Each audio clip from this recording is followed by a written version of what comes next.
have you ever met Brent? Now, you've met Brent, but you haven't met Brett. You will Monday, because I know Brett's going to be over here. So Brett's going to be hanging out with us. So we might talk a little Alabama football. They sound almost identical, but Brent's the better-looking one. Right, Brent? Is that right? I mean, is that fair to say? And also add smartest one in there, too, if you would.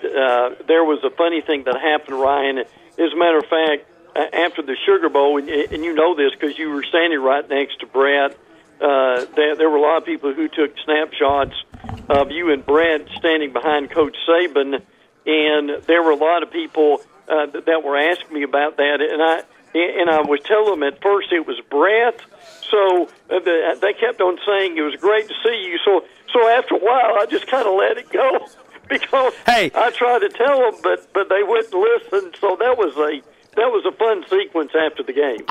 They're identical twins. Identical, okay? And I've known them for 25 years, so I can pick apart, okay? I know Brett and Brett. But I will say this. It is kind of funny when I go up on Brett's show up there in Florence, and people go, well, you were on there with Brent the other day. No, that's Brett. And anyway, but it's kind of confusing. I'm sure that's happens all the time. But, hey, let's talk a little Alabama football. And at some point during this conversation, Rece Davis is going to sit down with us in just a couple of minutes. So you feel free to jump into the question. So I know you and Rece go back many, many, many years. So if you've got a question for Rece, jump in here and ask it, because he's not here yet, but he'll be here in about 4 or 5 minutes. Sure. But as you look at this Alabama-Clemson game, let's start there and go back for just a couple of minutes. What was your big takeaway from that Alabama-Clemson game? Well, and again, to be upfront and honest, I picked Clemson to win the game. But I think the thing that impressed me as much as anything else, Ryan, was just the fact of where Alabama won the battle, in my mind, is where I did not think they would win the battle, was against the Clemson front seven, the Alabama offensive line. I thought probably if it wasn't their best game of the year, it was certainly close. And by being able to win that battle, and I thought they got even more than a stalemate. I thought they actually won it. So I would say of all the things that got my attention, that set up Alabama's play for the rest of the game. When you look at Alabama's defense, it's just that mojo. You feel like that it's back. I mean, maybe it's just one game. It's only one sample size. But you just feel like that energy is back on that side of the football. And it seems like getting those guys healthy has really changed the way that Jeremy Pruitt called that game. And you just knew early on Clemson wasn't going to score a touchdown. And that's been a long time since we've had that feeling back from Alabama's defense. Well, and Ryan, we cover the ACC here as closely as we do the SEC, and watching Clemson all year long and knowing what Kelly Bryant did. And look, they can really run the ball, and they've got a plethora of receivers. To hold Clemson to 6 points was just absolutely astounding after watching what they did against some of the better teams, the Miamis and so forth that they played this season. Not only were they healthy, but they had tremendous momentum, and I mean along with that, from a technical standpoint, the gap integrity that they had, the being able to put pressure on Bryant was. You put all that stuff together, and again, it was one of the better defensive efforts along what we saw from the offensive line. Yeah, that offensive line really had a solid performance when you look at Alabama's offensive line. No, it'll never get back to where 2012 was, but you look at the way, as far as an individual performance in that game against Clemson, guys, that goes back and rivals some of those games that we saw when the way that they dominated that front for Clemson. Yeah, no doubt about that. And again, the challenge that they have got this week or next week, obviously, with Georgia and in the balance that Georgia has got, obviously, with the running backs and having to deal with them, and also obviously with the maturity that Jake Fromm has shown, and overall. But I still say though, Ryan, I think Bama got who they wanted. I think Oklahoma would have given them some problems, particularly if they had gotten ahead the way that Oklahoma did against Georgia in the first half. So tremendous lineup in Alabama, peaking again at the right time. And we may have to split this into a couple of different segments here. I hope you can stay around for a couple of minutes because I certainly want to get your thoughts on Alabama and Georgia after Rece. But let's start with Georgia, just their progress to get to this point in year number 2 under Kirby Smart. What'd you see from the Dogs? Well, the thing, we were able to see the Georgia-Florida game and was really impressed. That was the best Georgia team that we have seen down here probably in a decade, easily. Now, that 2012 team, certainly you could make an argument for them. But the thing that Georgia did that impressed me as much as anything else were the second half adjustments. It reminded me of what Jeremy Pruitt did when Jeremy Pruitt was down in Florida State in the second half. Is what Mel Tucker did in the second half against Oklahoma. And look, there were some people saying, well, Georgia's almost going to have to keep them scoreless for a while in order to get back in the game, and that's a tall task. And it was, but to their credit, that they were largely able to do that. So it was as incredible of adjustments after the first 2 quarters, because, Ryan, you may have been like me. I thought if Oklahoma, when they were up by 14, 17 points, another score, and that thing's probably over. So just a very impressive performance for the Dogs. Yeah, and matter of fact, I was sitting with your brother watching that game, That's right. And we were up, and I looked at him and I said, guys, this one's over. I mean, Oklahoma, I thought at that point they were about to put the pedal to the metal, Sure. and this thing would have been over.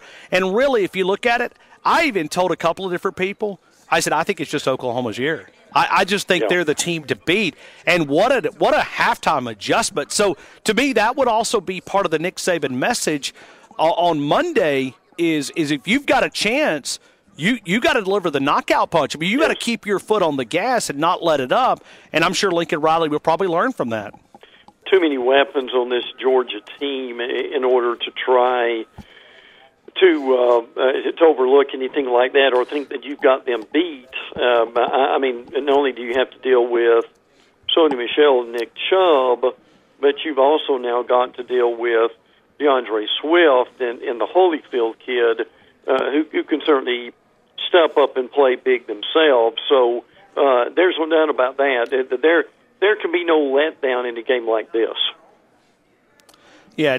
Are you surprised that Kirby Smart, and I say turned it around, how do you turn around a 10-win program under Mark Richt, but are you surprised he's here in year number 2? Yes. I thought it would probably take year number 3 or year number 4. They remind me so much, Georgia does, of Alabama in 2008. And we've made this comparison the entire season that Georgia's just in the second largest Bulldog club in America is here in Jacksonville. So we hear this a lot and with Georgia fans who are in this area and officials. So, I mean, to see them make this much improvement in the weight room, how much tougher they are, they've just got a different attitude now in close games. Now, look, Kirby had to go through a difficult patch last year, i.e. the loss to Tennessee on the Hail Mary, the ridiculous loss in the fourth quarter to Vanderbilt that they had when Isaiah McKenzie was stopping on 4th and short. But they grew from that, and they learned from it, and you compare the lessons learned, and then you throw in the incredible recruiting that they've been able to do. And in a short period of time, they have really been able – they've had a good combination of veteran players coming back and the ability to take those guys and develop them even further. you put all that in the hat, Ryan, and draw it out, and what you've got is a Georgia team playing for the national championship. Hey, Brent, in just a couple of seconds, we're going to let Rece Davis sit here, ESPN College Game Day host, and I want you to jump into the conversation, too. So if you had a question for Rece, I want you to jump in. I know you know him for many years and watched his career certainly progress to where it is now. So he's going to be joining me here in just a couple seconds. So we'll look forward to continue this conversation. We'll pick it back up, and we'll talk a lot of Alabama Crimson Tide football as we sort of get your analysis at the end of this game and really look at Georgia and Alabama from your perspective, a guy that is so plugged in the Southeastern Conference and what it means when you think about this game and just sort of what it means for the conference. I mean, it's just amazing when you think about the SEC. I mean, in September, we were all critical of this conference, and now you got two teams playing for this opportunity to win the national title. And I think Rece is almost ready. So we're going to be joining here in just a couple seconds here, Brent. So, you know how live radio is, right? Just I do. So I know that very well. And I'm very curious. Rece probably thought when he came down to Atlanta, it may be a little bit warmer than it would be back at home in Connecticut. So that may not be the case. Yeah, we had Brad Edwards on a couple of minutes ago, which I know you know is another Alabama guy. Sure. That he said it was 13 inches of snow there in Bristol. So, So it makes this, 28 degrees here feel warm, I guess, when you think about 13 inches of snow. So we'll look forward to that for a couple of minutes and really continue the conversation of Alabama and Georgia and the different things here. So I think, Rece, how are you doing? Hey, what's up? Good to see you, and going to be a little bit of a surprise for you on the other side of that headset. So, all right, what do we got? All right, so Rece Davis, this is a normal segment each and every Friday that we do with a friend of yours by the name of Brent Beaird. Okay. So, Brent, say hello to Rece Davis. Rece, I was joking with Ryan a minute ago, and I said, I wonder if Rece thought that when he came down to Atlanta, it may be a little bit warmer than it would be back at the ESPN studio. So good to hear from you, my friend. Hope you're doing good. Well, I'm doing better than my family, which is dealing with, subarctic conditions and almost a foot of snow. So I actually snuck out Wednesday night to beat that storm. You know, when I moved to New England from Michigan, I had to learn what a nor'easter was. I didn't know. There was no reason to know that. You know, I knew lake effect snow from living in Michigan for a year and a half. So I learned the nor'easter deal. But then this was a different one. This was like a cyclone bomb or something they call it. I hadn't heard this one. This was a new one, but apparently it's nothing to be trifled with. So it was a mess up there for sure. Yeah, Brad Edwards was on earlier, and we're not going to go political, but he said global warming would be a hard argument this week up in Bristol, Connecticut this week. So let me do this. I shouldn't. Lou Holtz doesn't listen to your show, does he? No, he doesn't. Okay, good. Yeah. Lou is a dear friend of mine. By the way, his birthday's tomorrow. So happy birthday to Coach in advance.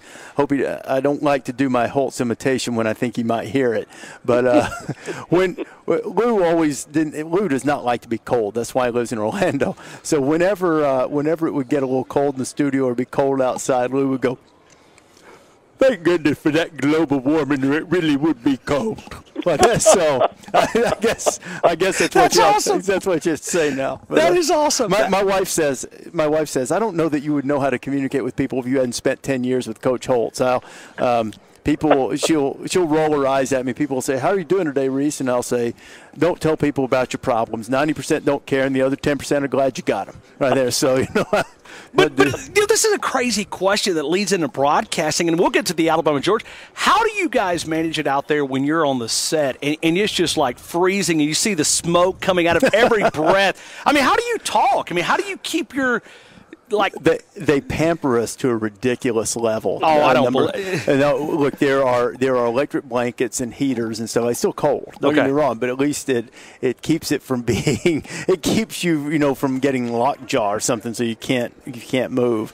I made a mistake, and I know that I've been to a lot of Rose Bowls. It's cold in Pasadena before the sun comes up most of the time in January. So I knew it was going to be warmer by the end of the show on Saturday. We had 2 3-hour shows, one on Saturday and one on New Year's Day. And on Saturday, I looked and I was like, well, it's going to be a little chilly at the start, but by the end of the show, it's going to be warm. I'm not going long johns today. I'm not going long johns and overcoat. that was a mistake. And so I told Corso, and so the next on Monday we came back and goes, hey, you got the long johns, didn't you, sweetheart? And I'm like, oh yeah. I said, I'm not making a mistake twice, Coach. I said, it was a mess. But yeah, they pamper us, and they do what they can. Our makeup artist Trish Ferguson always has 1,000 hand warmers ready for us. So we get spoiled a little bit. Okay. All right, Rece, let's go to this Alabama-Georgia game. What's the first matchup, or what's the key matchup that you're watching in this game?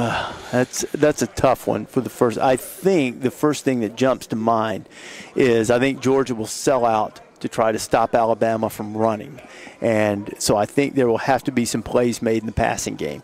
Can they do it? And, can they be efficient enough? They don't have to throw for 300 yards, I'm sure, but can they be efficient enough so that the running game can continue to be effective? I don't know, although I would not have, if you had told me that, I don't remember what they threw, 420 yards or whatever it was against Clemson, had you told me that before the game, I would have said they lost decisively.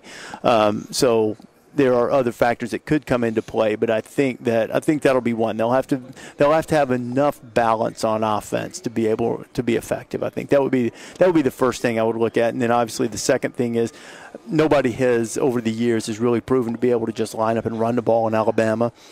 How effective is Georgia in trying to do that? The one thing that I've noticed in looking at some stats and some trends, Jake Fromm has been really, really good throwing the ball on first down. In the latter half of the season, he was excellent against Oklahoma. And I understand Alabama is a lot better than Oklahoma on defense, but still Fromm was 9 out of 10 throwing the ball on first down, 6 first downs and a touchdown. He was able to make Oklahoma respect that passing game.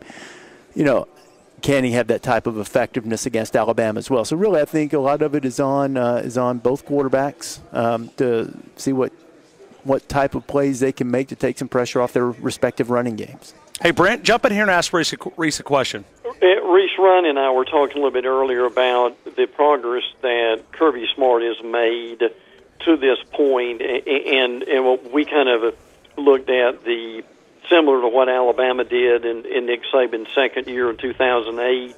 Rece, how surprised are you with the job that Kirby has done after 2 years? If you're asking, did I expect to be in the national championship game, I'm not sure that anyone could have expected this that quickly. However, look, the program was in a little bit of a plateau situation, but if I'm not mistaken, I think Kirby inherited a 10-win team. Yeah. So it's not as if he came into a situation where there weren't players. Now he's given them new energy, new structure, different voice, all of those types of things, and he's done a brilliant job. But I still think they're probably ahead of schedule. But the thing is this has the feeling to me of the start of over the next few years of two behemoths that will meet with big stakes on several occasions. It'll probably more often than not be SEC championship type stakes. But Georgia does not have a good team. They have established a championship program, and it is built to last. It is not identical to the Alabama model, but the framework is very similar because Kirby spent so much time with Nick, and he's been able to put his own twist on it. So, it feels like the start of two teams that are going to be a team that is going to come and challenge Alabama for the premier spot in college football. And look, doing it 1 year is not the same as doing it a decade, which is what Alabama has done, but it feels as if Georgia is positioning itself to make a run at being one of the perennial contenders for championships. Rece, I want to go back here just for a couple of minutes. Kirby Smart and Nick Saban in their time in Tuscaloosa always struggled with a mobile quarterback, up-tempo offense. Looking at Jalen Hurts, that's what a lot of times he is, and they've gone up-tempo at times. Do you think that'll give Kirby Smart trouble from a Jalen Hurts perspective? I mean, here's how I always answer that question, Ryan, is when people say that, is there a defense that doesn't struggle with a really good quarterback that can move? I mean, everybody says, oh yeah, Alabama and Kirby Smart, man, boy, they struggle with Johnny Manziel. well, we have to pick out something. I know. They struggle. Do you see how they struggle with Cam Newton? I mean, who doesn't struggle with Cam Newton or Johnny Manziel?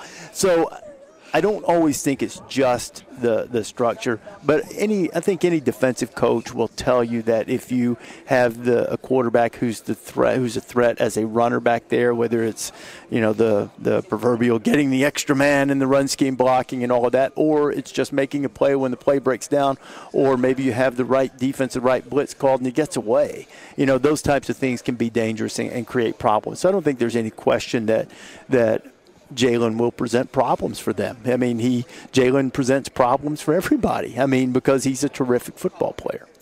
When you were looking back at the offensive line performance from Monday, how much were you impressed with that group going up against Clemson's front seven? You know what? Somebody said, I made that point earlier today, and somebody said, well, they only averaged 3.4 yards a carry, whatever it was.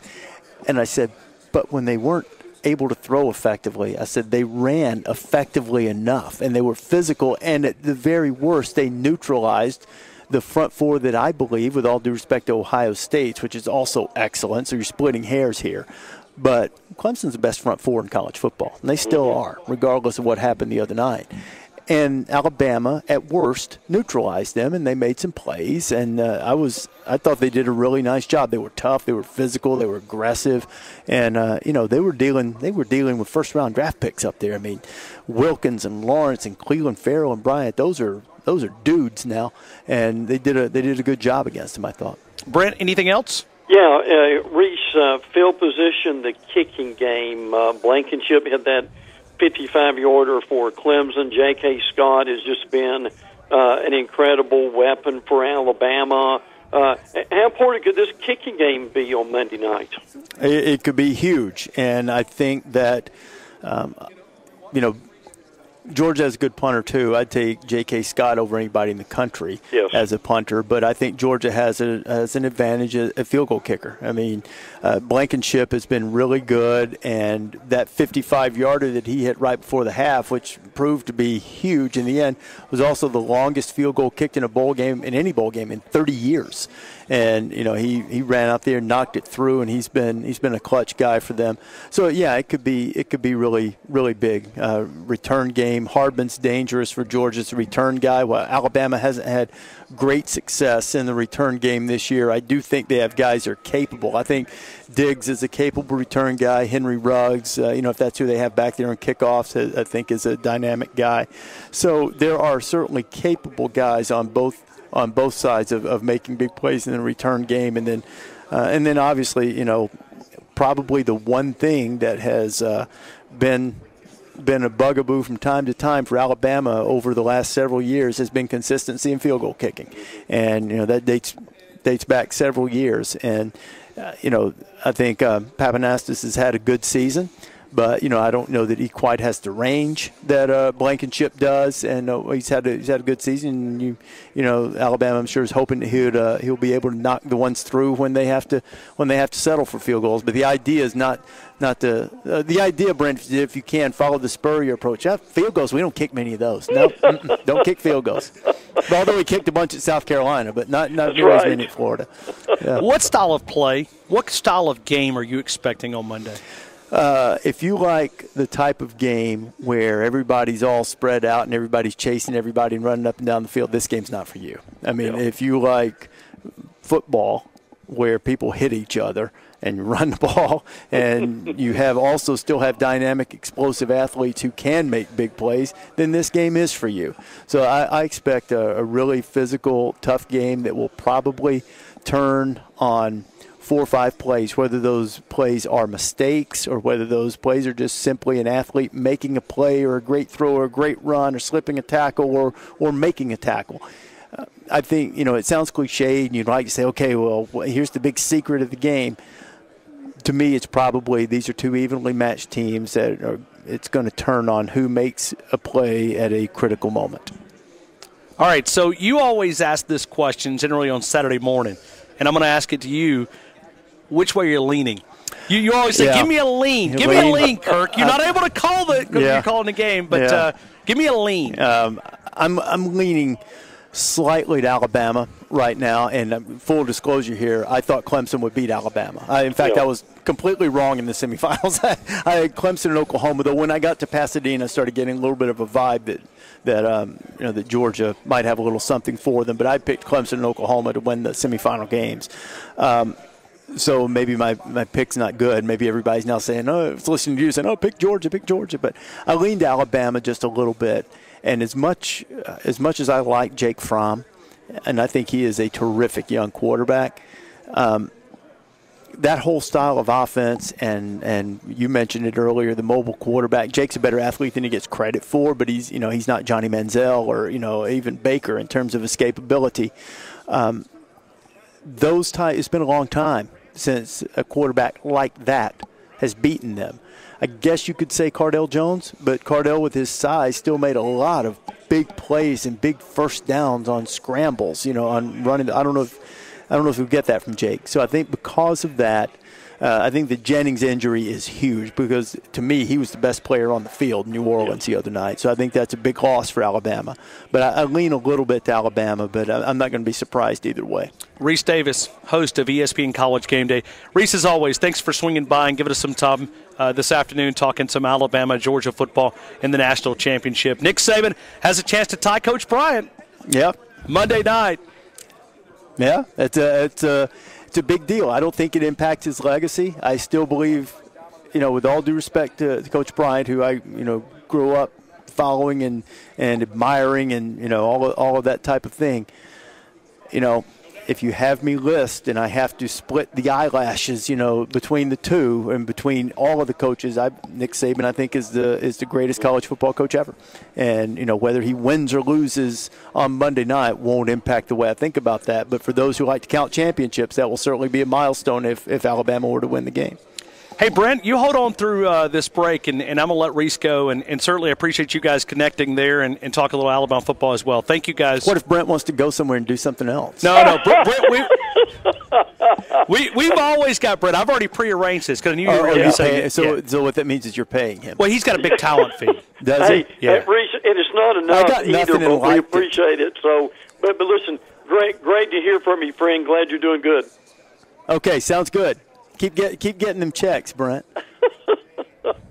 Brent, I appreciate you being flexible right there with Rece and having a great conversation. Oh, that was fun. Listen, that's one of those almost once-in-a-lifetime things that we're able to do and be on with him at the same time. And listen, I mean, he's a personal friend and full disclosure with that. But I mean, as far as a studio host is just almost unflappable. I mean, it really is amazing in a lot of ways how good that he is. And you and I both know the thing with Rece is how far he has come in his career. I mean, and you probably remember this, Ryan, and I don't think they even have this show anymore, but he started when he started at ESPN. One of the mainstays that he did was it wasn't even a NASCAR show. It was like what did they call those? Like an open wheel type thing show that he did on a regular basis and just did a little bit of everything to work his way up to the point where he is now. So that expression of good things happen to good people or very true for Rece Davis. Brent, so I'm going to ask the same question that I asked Rece a couple of minutes ago. When you look at style of game, what are you expecting here? What are you expecting in this game? Well, I think it's going to be in the low 20s. I think it's going to be a game of field position, and it could be pretty much to the fans who want to see 55-50. I just don't think they're going to see this coming up on Monday night. I think it's going to be a defensive clinic in some ways. Now, that's not to say that the running backs, who are the best players as far as offensively for their teams, besides Calvin Ridley, would be they're going to have some effectiveness, and then there's going to be times where they're going to be shut down. The kicking game, I think, is going to be paramount as far as field position in the game. And look, that had a lot to do, did it not, Ryan, in the Clemson-Alabama game as far as field position early on. So I'm not going to say it will be 9-6 as we had in 2011 when we were both there. But I do think it will be a very physical, intense game that will probably be a lot better game than the score indicates. Brent, at the end of the conversation, and we're pushed up against this break here just for a couple of minutes, and just give me your analysis of how you think the game is going to unfold. I think that you can see a situation where, and some keys that come out of this, Alabama has got to block Roquan Smith, who may be playing as well as any linebacker in the league. I think Jalen Hurts needs to throw for north of 175 yards and not make any turnovers to go along with that.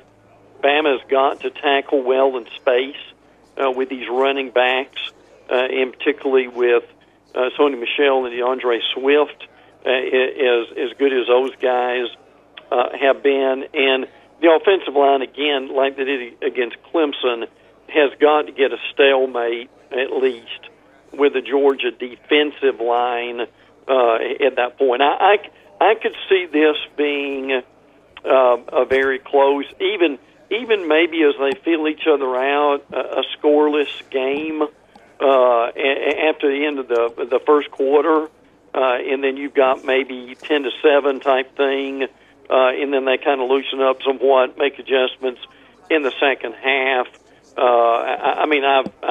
I've got Alabama winning 24-21 with the game, but and one thing that hadn't been said enough is this is Alabama's fourth time in the playoffs, and this is Georgia's first.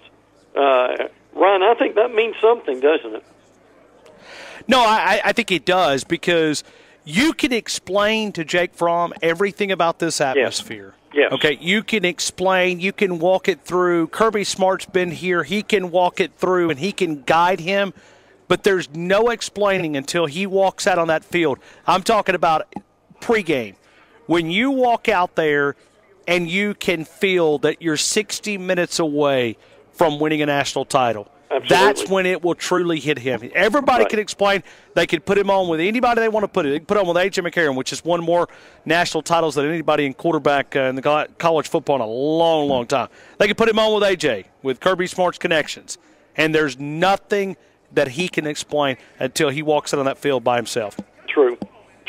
Yeah, there's just nothing like it, frankly. And for Alabama to have had that much experience and to be able to understand that.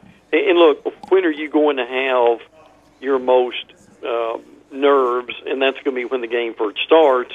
So I think for Alabama, it will be incumbent upon them to get off to a good start. And if they can do that, and there's a little bit of anxiety there for Georgia, that's just one of those small things that Nick Saban is able to take advantage of and would bode well for Alabama.